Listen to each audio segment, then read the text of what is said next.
کہ آتھر وہ بک لکھے.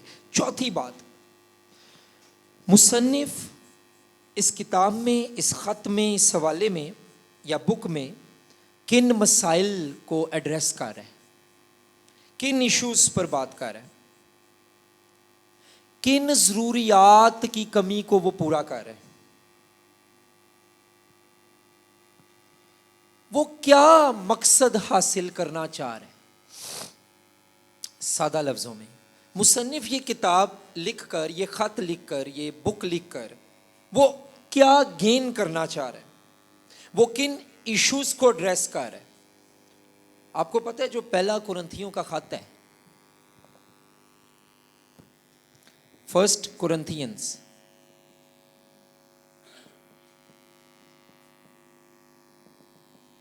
اس کے کچھ ابواب جو کلوئے ہے اس کی رپورٹ کی بنیاد پر ہے. کلوئے شروع کے اس کے ابواب جو ہیں وہ کلوئے جو تھی، عورت تھی، مسیح میں تھی، بلیور تھی، اس نے ایک رپورٹ پال کو پیش کی تھی، وہ اس کے بارے میں ہے. کلوئے کا گھرانہ بھی تجھے سلام کہتا ہے. غور سے سنیں پلیز، توجہ ادھر کریں. کلوئے کا گھرانہ بھی جو ہے تجھے، یار بھائی سلنڈر سے ذرا دھیان سے، کلوئے کا گھرانہ بھی تجھے سلام کہتا ہے. تو کچھ جو باتیں تھیں وہ کلوئے کے رپورٹ تھی پالوس کے تعلق سے. پالوس کو جو اس نے بتائی بھی یہ چرچ جو تو نے پلانٹ کیا، یہ کس نے پلانٹ کی تھی؟ کرنتھس کی کلیسیا پالوس نے کی تھی. کتنے برس رہا تھا پالوس اس شہر میں؟ 1.5 برس رہا تھا. 3 برس وہ افسس میں تھا. تو جب وہ 1.5 برس رہا تو باقی جو پہلا کرنتھیوں اگر آپ خط دیکھیں تو وہاں پہ لکھا ہے شادی کے بارے میں پالوس کی تعلیم، طلاق یافتہ کے بارے میں پالوس کی تعلیم. باقی جو تھیں وہ ایک لیٹر لکھا گیا تھا جس میں پالوس نے جواب دیا تھا. یعنی تھرو ایپیسل پہلا کرنتھیوں کے جو پال ہے، یہ میں آپ کو بتا رہا ہوں کہ مصنف کو کن پرابلمز کو ایڈریس کر رہا ہے. اب جو کرنتھس کی کلیسیا تھی، ایک پرابلم ان میں بہت بڑی تھی، وہ زناکاری تھی. ایک پرابلم ان میں بہت بڑی تھی کہ وہ پالوس پہ کرپشن کا الزام لگاتے تھے. ایک پرابلم بہت بڑی تھی کہ وہ پالوس کو خدا کا رسول نہیں مانتے تھے. وہ کہتے تھے افضل رسول، ان کی ڈریسنگ بھی اچھی، ان کا سٹائل بھی اچھا، ان کی باتیں بھی اچھی، وہ بھائی اصل وہ رسول ہے. پالوس کہتے ہیں نہیں، خدا کا کلام جو بیان کرے اور جس کے کلام سے تم چینج ہو جاؤ، اصل میں وہ خدا کا رسول ہے. تو پالوس ان کو پھر کہتا ہے جن کو وہ مانتے افضل رسول. اور انگریزی بائبل میں پتہ ہے اس کی ٹرانسلیشن کیا ہے؟ سپر اپوسلس. اس کو رہنے دیں، ڈسٹربنس ہو رہی ہے اس کی وجہ سے. یار وہ نا آپ نے میری کلاس میں سب کو ڈرا دیا. وہ سلنڈر کے واقعات ویری سیڈ کے ایسے ہوئے ہیں نا، تو اس کو رہنے دیں. تو ہاں اب منور صاحب اس کو رہنے دے، وہ نا لیکچر میں پھر ڈسٹربنس ہو رہی ہے. کوئی گل جنوں بہت ہی ٹھنڈ لگتی ہے رضائی لے کے آئیے. ٹھیک ہے. سو پہلا میں نے پوائنٹ کیا بتایا؟ ہو روٹ دا بک. ٹھیک ہے، مصنف کون ہے. دوسرا پوائنٹ آپ بتائیں گے کیا بتایا تھا؟ ہاں جی، کس دور میں. تیسرا پوائنٹ تحریک، یعنی آتھر کو کس چیز نے موٹیویٹ کیا. اور چوتھا پوائنٹ آتھر مصنف اس تصنیف میں کن ایشوز پہ بات کر رہا ہے، کن پرابلمز پر بات کر رہا ہے، کن مسائل پر بات کر رہا ہے، کس غلط تعلیم کو وہ ڈیفینڈ جو ہے اس کو اوفینڈ کر رہا ہے، اس کو اوفینسو اٹیک اس پر کر رہا ہے، اور مسیحت کو ڈیفینڈ کر رہا ہے. کوئی مثال دیں گے کہ بائبل کی کوئی کتاب جس پہ اہم ایشوز پر بات ہوئی ہو؟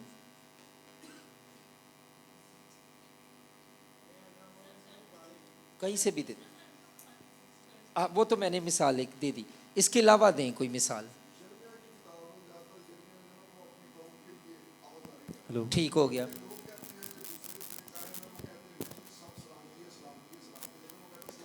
او ونڈرفل ونڈرفل. یرمیا کہتا ہے سلامتی نہیں ہے. ایویں تانوں لگدا ہے آرے لایا سلامتی سلامتی، گل نہیں سدی نہیں ہے، حالات بہت خراب نے. کئی دفعہ نا لوگ ایسا پیغام نہیں سنانا چاہتے جس میں وہ خراب حالات کا ذکر کریں، تو ان کا جب بھی آپ پیغام سنیں گے سب کچھ ٹھیک ہی ہے، اے بھی ٹھیک ہے، او بھی ٹھیک ہے، او بھی ٹھیک ہے، او بھی ٹھیک ہے. ایسا نہیں ہے. بہت اچھی مثال افتخار صاحب نے دی. اور کوئی بتائے؟ فلیمون، ویری گڈ. اس میں کیا اونیسمس اور فلیمون کا کیا تعلق ہے آپس میں؟ ہاں، مالک کون ہے؟ فلیمون. غلام اس کا کون تھا؟ اونیسمس. بھاگ کر آ گیا تھا اسی قید خانے میں پھر پالوس کے ساتھ، اور اسکالرز کہتے ہیں اس نے مسیح کو قبول کیا وہیں، اور پھر اس کو جب وہ واپس بھیجتا ہے تو پالوس کیا کہتا ہے؟ فلیمون اس کو ایسے ہی قبول کرنا جیسے تو مجھے قبول کرتا. تو وہاں پر ہم دیکھتے ہیں کہ اس خط میں پال ایک خاص ایشو کو ایڈریس کر رہا ہے. وہ ایشو کیا ہے؟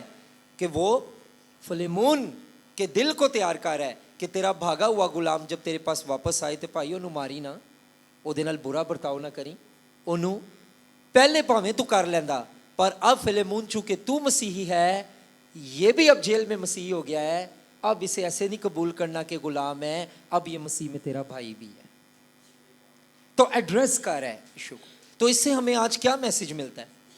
آپ میں سے جو لوگ اس لیول کی جاب کر رہے ہیں، جن کے انڈر لوگ کام کرتے ہیں، تو چاہے وہ کرسچن ہے چاہے وہ کرسچن نہیں ہے، لیکن آپ نے ان کے ساتھ کیسے ڈیل کرنا ہے وہ پال کے خط سے ہمیں پتہ چلتا ہے کہ جو تمہارے ماتحت ہیں، چاہے وہ جو بھی ہیں، جس قوم فرقے قبیلے سے ہیں، تم نے اچھی گواہی بننا ہے ان کے لیے، اور تم نے باسی باس نہیں بننا، بلکہ تم نے ایسا باس بننا ہے، ایسا لیڈر بننا ہے کہ جو ان کے لیے ایک اچھی گواہی ہو.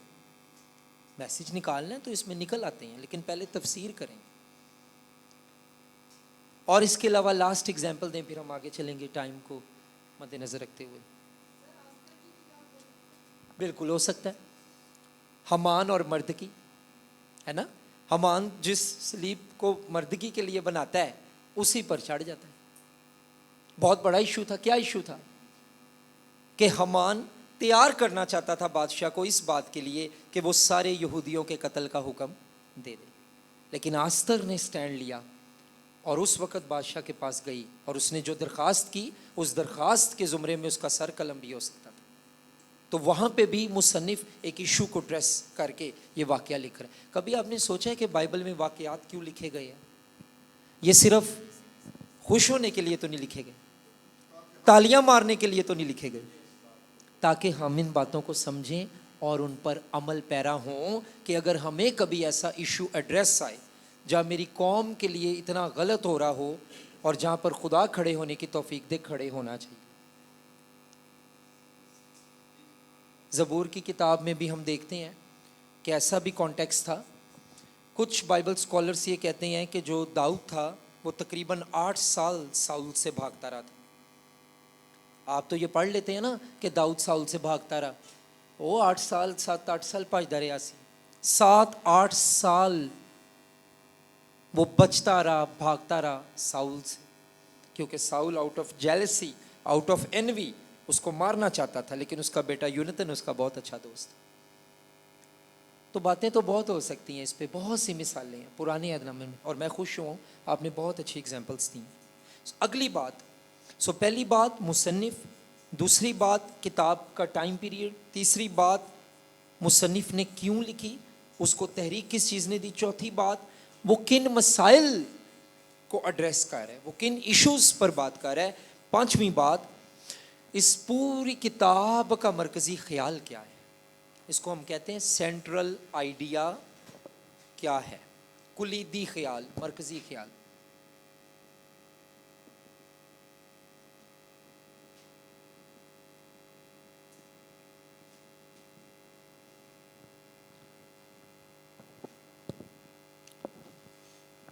پوری بک کا مرکزی خیال کیا ہے، مین ایک چیز کیا ہے، مین ایک پوائنٹ کیا ہے. غلطیوں کے نام پالوس کے خط کا مین پوائنٹ کیا ہے؟ جھوٹے استاد اگر ہے. پہلا کرنتھیوں کا مین پوائنٹ کیا ہے؟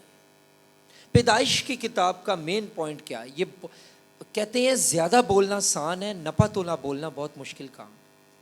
زیادہ لکھنا آسان ہے، کم لکھنا بہت مشکل ہے.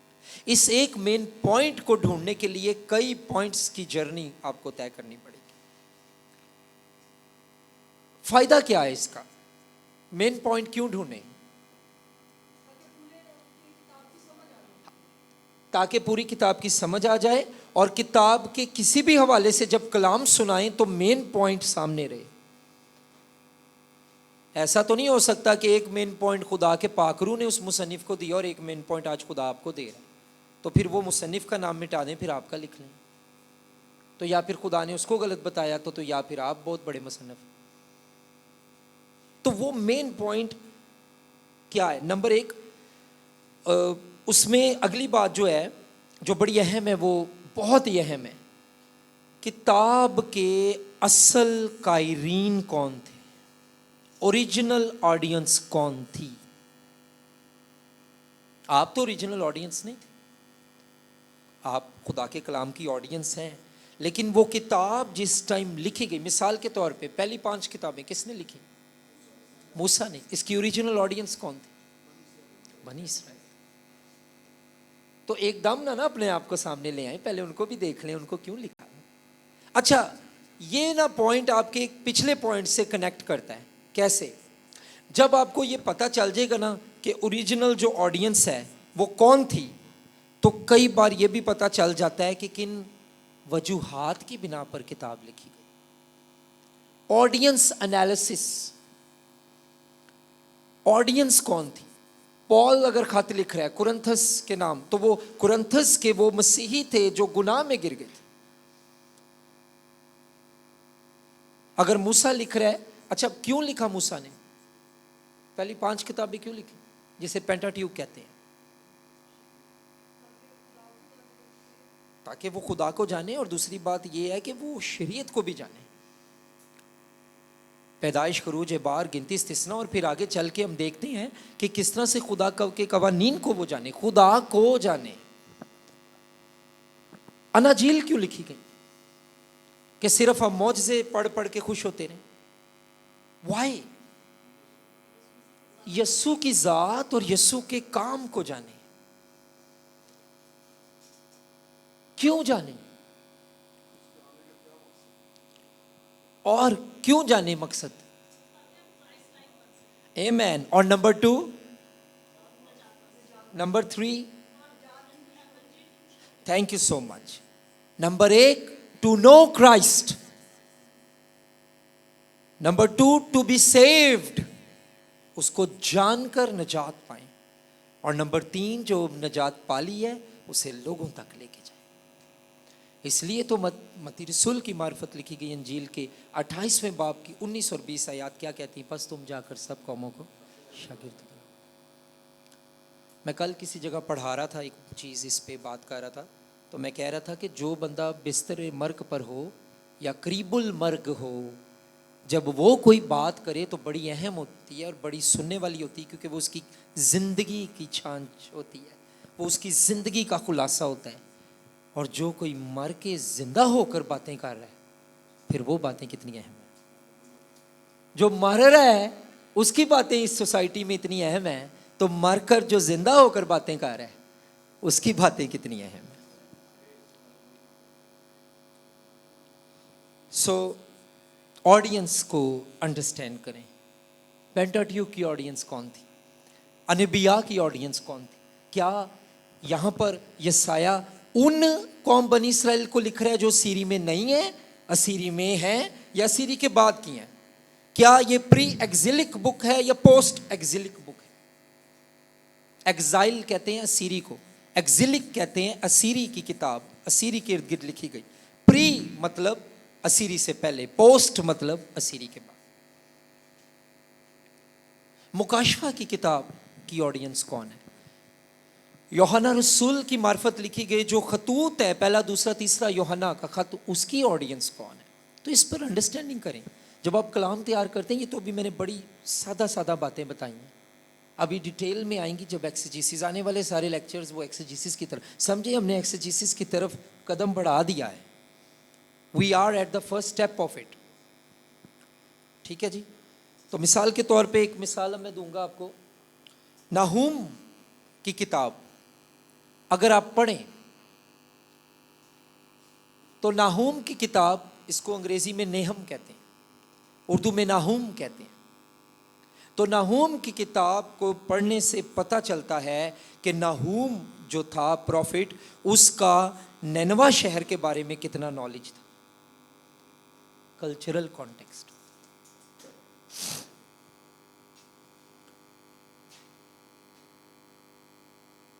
حبقوق نبی کا صحیفہ جب ہم پڑھتے ہیں تو پتہ چلتا ہے اس کا بابلیوں کے بارے میں کتنا نالج تھا.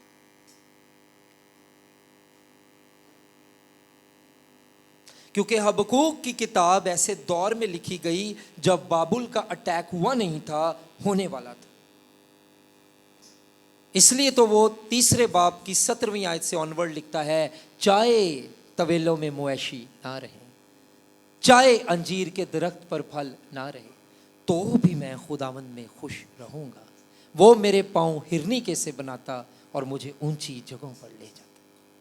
کدی ہرنی نو چھالا مار دے ویکھیا کنی اونچائیاں تے ٹر جاندی ہے. تو وہ کہتا ہے کہ میرا خدا میرے قدموں کو ہرنی کے سے بناتا ہے اور مجھے اونچی جگہوں پہ لے جاتا ہے. تو ناہوم کا نالج نینوا شہر کے بارے میں ہے، حبقوق کا نالج بابل شہر کے بارے میں، بابلیوں کے بارے میں ہے.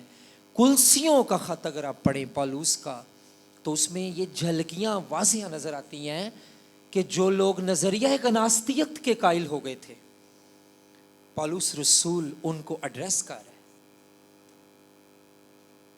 نظریہ گناستیت اردو میں اور انگلش میں گنوسٹسزم.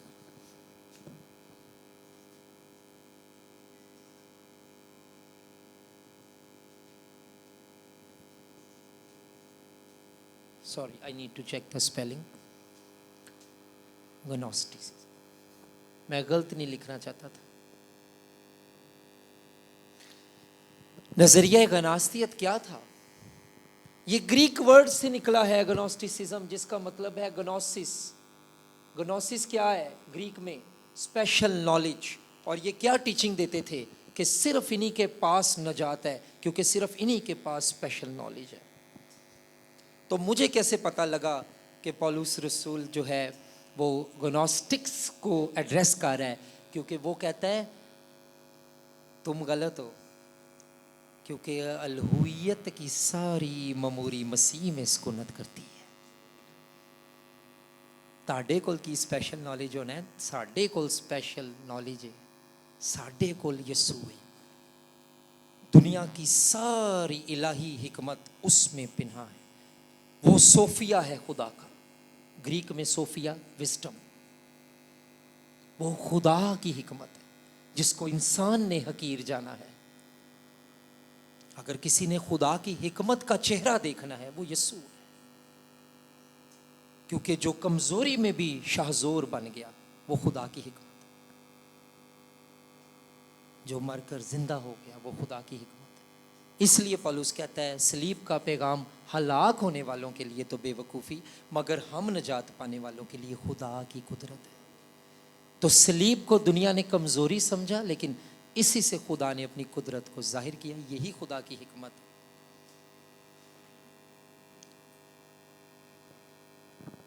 اتنا ضروری ہے کلچرل اور ہسٹوریکل کانٹیکسٹ. اتنا ضروری ہے تاریخ پڑھنا.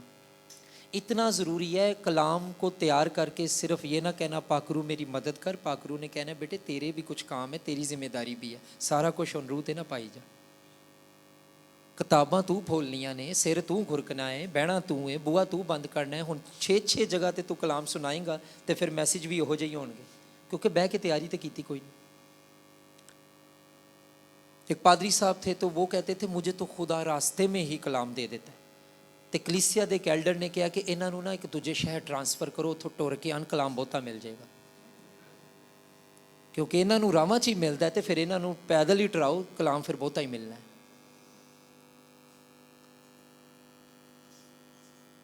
تو ان چیزوں سے اب نکلنا ہے تے ہن محنت کرن دی عادت پاؤ. شہید ہو جو، کلام دی تیاری کرو. خدا نے تو جو کرنا ہے آپ نے بھی تو. آپ کی جگہ BTS تو خدا نے نہیں کرنا. تھیسس تو نہیں خدا نے لکھنا آپ کی جگہ، وہ تو آپ نہیں کرنا ہے. ریسرچ تو آپ نہیں کرنی ہے. تیرے قدموں کی رہنمائی خدا کرے گا، لیکن ہاتھ تو نے چلانے. آمین. سو اب جلدی سے اس کو دیکھیں گے. اور پھر آج کے لیکچر کو وائنڈ اپ کچھ دیر میں کریں گے آگے چل کے. کلچر کی ڈیفینیشن کیا ہے؟ کلچرل کانٹیکسٹ پہ بات کر رہے ہیں. ثقافت، تہذیب. ہاں جی بتائیں گا کوئی؟ جی اوکے، رہن سہن. ہاں ہاں ایک ایک کر کے. ہاں جی کوئی اور بتائیے. اخلاقی اقدار. Good good. اور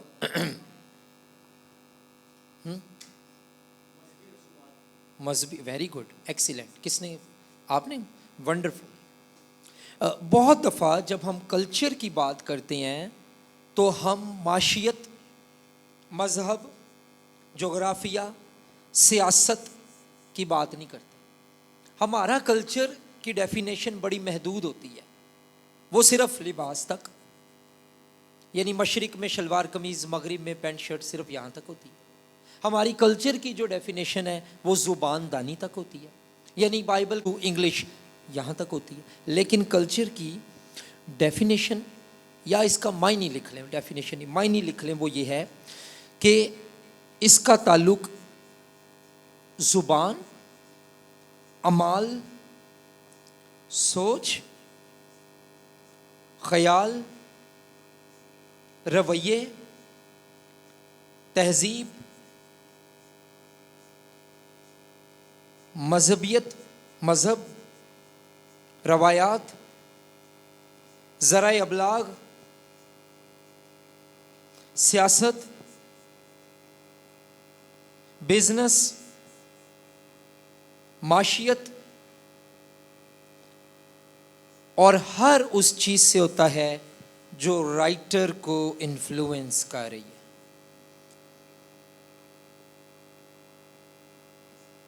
اب حبقوق کی مثال لے لیں، تیسرے باب کی.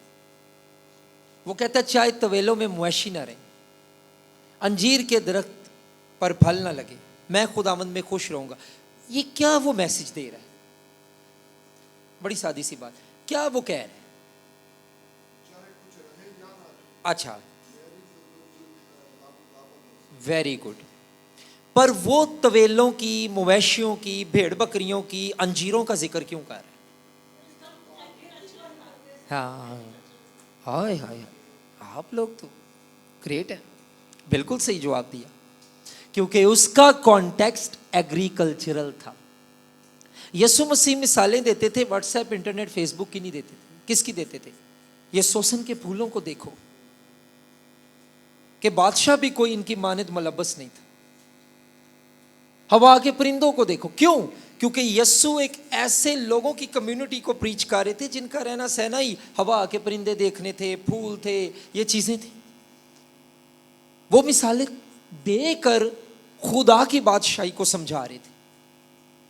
آج آپ کسی سے یہ پوچھ لیں، آج کے دور کے بچوں سے، بھی سوسن کے پھول کو دیکھو، تو وہ کہ پہلے تو کہے گا مینوں دسو سوسن دا پھول ہوندا کی.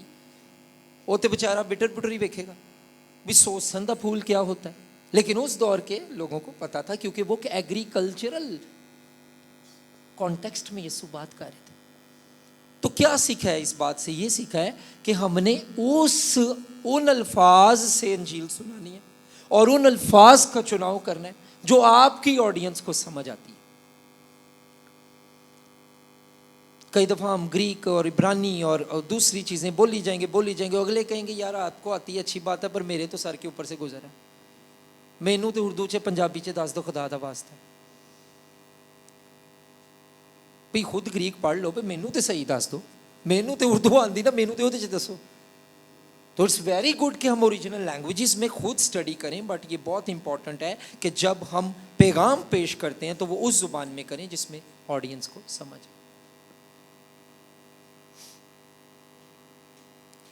تو کلچر کیا ہے؟